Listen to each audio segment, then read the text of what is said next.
Good morning. Good morning. I'm the speaker for a video presentation project on a syntax error analyzer. In this project, we will go over our assignment information and our documents, software requirement specification, software design document, and software test document. This project was prepared by Carl de la Cruz, Umaji Livingston, and Dario Romeo. Introduction. Purpose. This document outlines the requirements and specifications for the syntax error analyzer for code, a web-based program designed to assist programmers in identifying and understanding syntax errors in their code. The scope. The project encompasses the development of a user-friendly interface where users can input their code for syntax error analysis. The system will support multiple programming languages, provide detailed error descriptions, and suggest corrections. Our definitions, acronyms, abbreviations: API, CSS, HTML, JavaScript, Python, and Django. Our references: PEP 8, which is a style guide for Python code. We also have Django documentation as a reference. And finally, we have a link to a sister website that we mirrored our project off of. Overview. The syntax error analyzer for code aims to enhance the coding experience by providing immediate, informative feedback on syntax errors, thereby promoting genuine learning and skill development. Specific requirements. For external interface requirements, user interfaces, hardware interfaces, software, and communication protocols.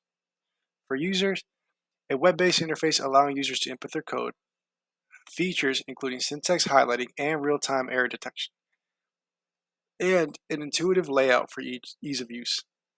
For hardware, we're attempting to be compatible with standard web browsers on PCs, laptops, tablets, and smartphones. For software, in the front end, we use HTML, CSS, and JavaScript. In the back end, we implement using Python and Django. Integration, with integration, we have a syntax error detection API, which is pre-built. This syntax error detection API will help identify errors in code and often misuse cases in code. Communication protocols. We use HTTPS for secure communications between the client and the server. Functional requirements. Support for functional programming languages like Java, C, C++, Python, and C#. This is because many programmers know many other languages, and these are some of the most popular ones around. Detailed error description and correction suggestions, and code formatting and style guide adherence. Non-functional requirements: reliability, availability, security, maintainability, portability, performance, and design constraints. For reliability, the system should consistently identify syntax errors accurately. For availability, the web application should be accessible 24/7 with minimal downtime. Security, user data should be protected through secure data transmission and storage practices. Maintainability, the codebase should be well documented and modular to facilitate easy updates and maintenance. Portability, the system should be deployable on various cloud platforms such as Google Cloud. Performance, the system should provide real-time feedback with minimal latency. Adherence to best practices and style guidelines for each supported programming language is a major component of our design constraints, as well as scalability to handle a large number of simultaneous users. System architecture. For this, we have several diagrams describing the system architecture that should be beneficial in our design. The first one, architectural design, displays how our user will go through our program, beginning from the web browser all the way down to the cloud platform. They start the web browser, which moves on to the front end, which is our code editor component that utilizes HTML, CSS, and JavaScript.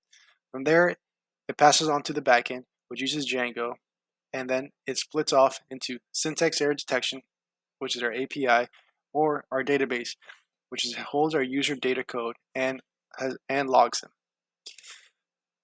After that, we go to security, which is HTTPS, and then we move on to load balancer, and finally the cloud platform, Google Cloud, for example.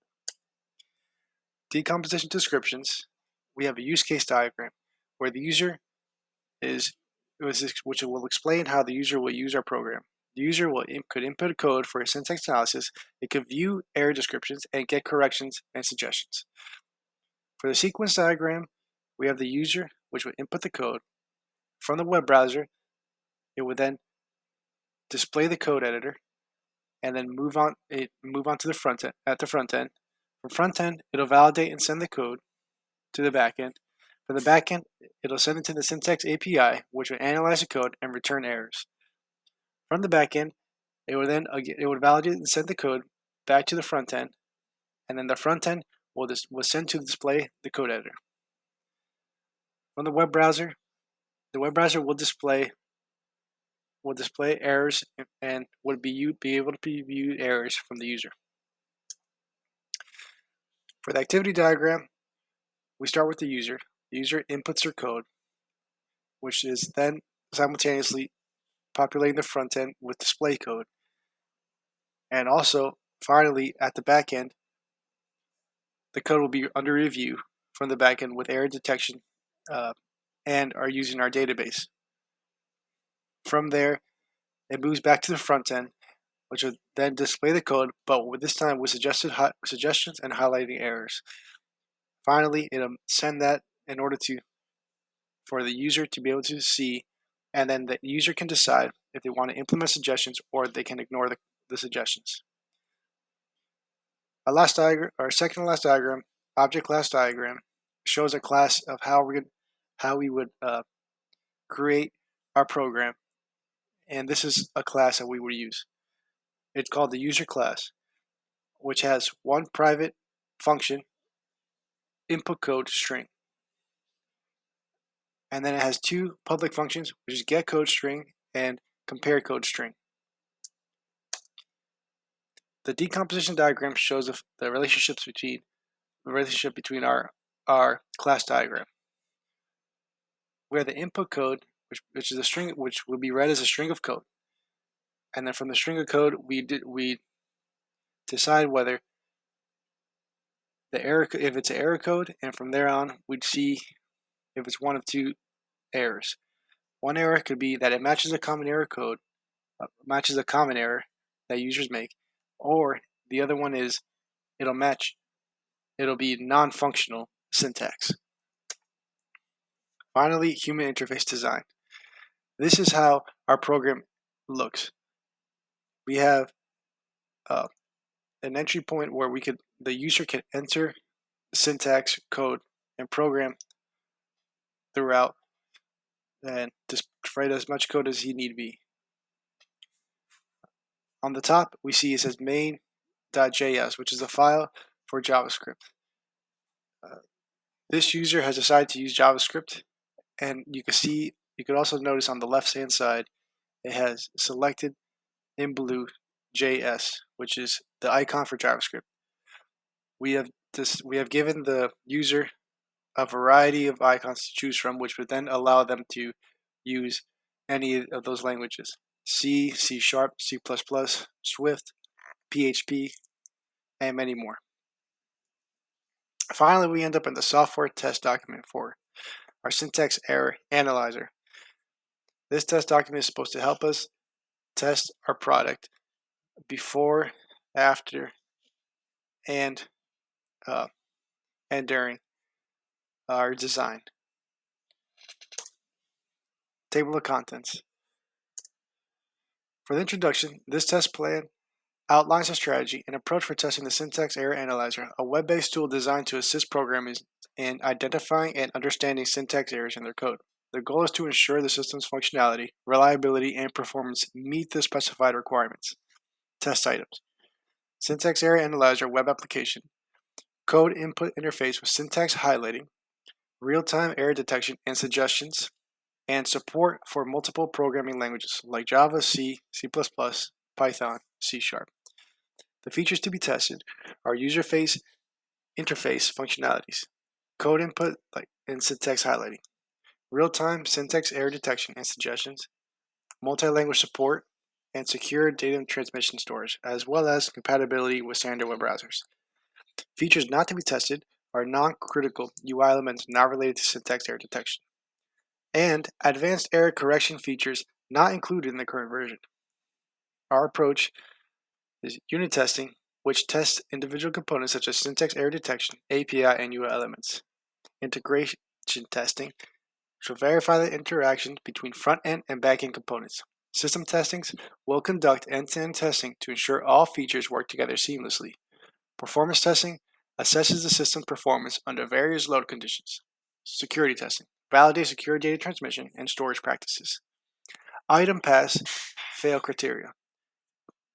Pass criteria, all test cases must pass without errors, and the system must meet all specified functional and non-functional requirements. Fail criteria. Any test case failure or unmet requirements will be considered a fail. Suspension criteria and resumption requirements. Suspension criteria. Testing will be suspended if critical defects are identified that prevent further testing. Resumption requirements. Testing will resume once the critical defects are resolved and verified. Test deliverables.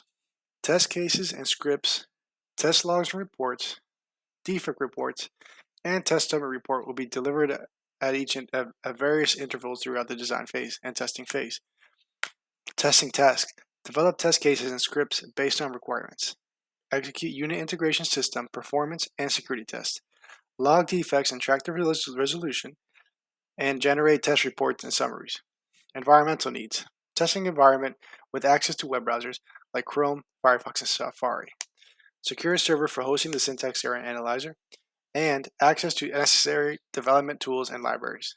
Responsibilities.